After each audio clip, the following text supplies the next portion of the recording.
ไอ้หนูครับยังไม่รู้เลยว่าเป็นตัวผู้หรือตัวเมียนะคะขนสียังไม่ออกตอนนี้อายุเท่าไหร่แล้วเอาเทียบกับตะกร้ากระจาดขนมจีนตั้งแต่ตอนที่เกิดนะคะก็อยู่ในตะกร้าใบเล็ก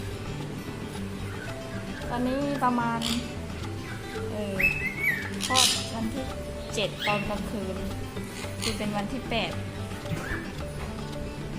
กรกฎาค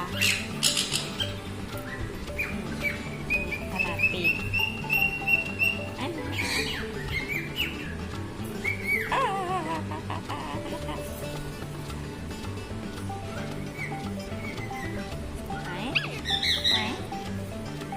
ดูชิ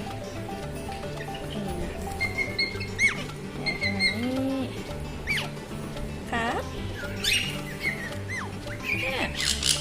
อิ่มแล้วเหรอจะกินอะไรอีกอ่ะก็อิ่มแล้วเนี่ยลูกขนคุยเริ่มออกแล้วแต่ขนหนามยังต้องสักพักหนึ่งนะคะขนหนามถึงจะออกให้ดูเท่ากับเทียบกับมือนะคะตัวเท่านี้แล้วเยอะ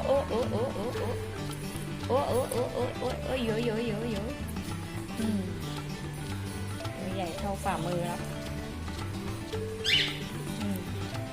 เยอะไอ้ตกเย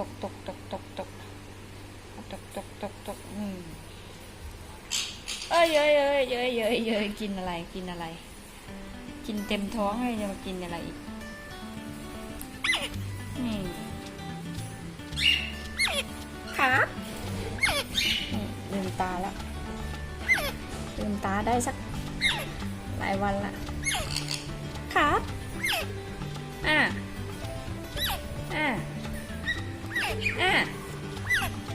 เอาอะไร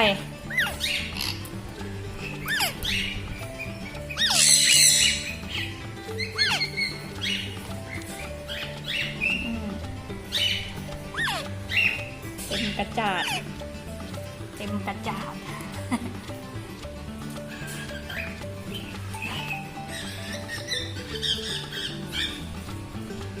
แรงดีว้ายนี่ไงกินเสร็จมีหลักฐานครับ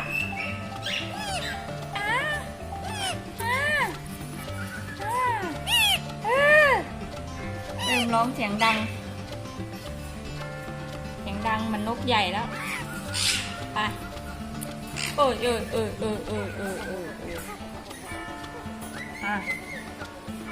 ไปเข้าบ้านไปลูกไปเข้าบ้านไปลูกไปเข้าบ้านไปลูกไปเข้าบ้านนอนแล้ว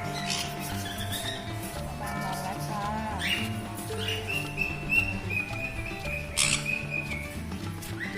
ก็หลับกินแล้วก็นอน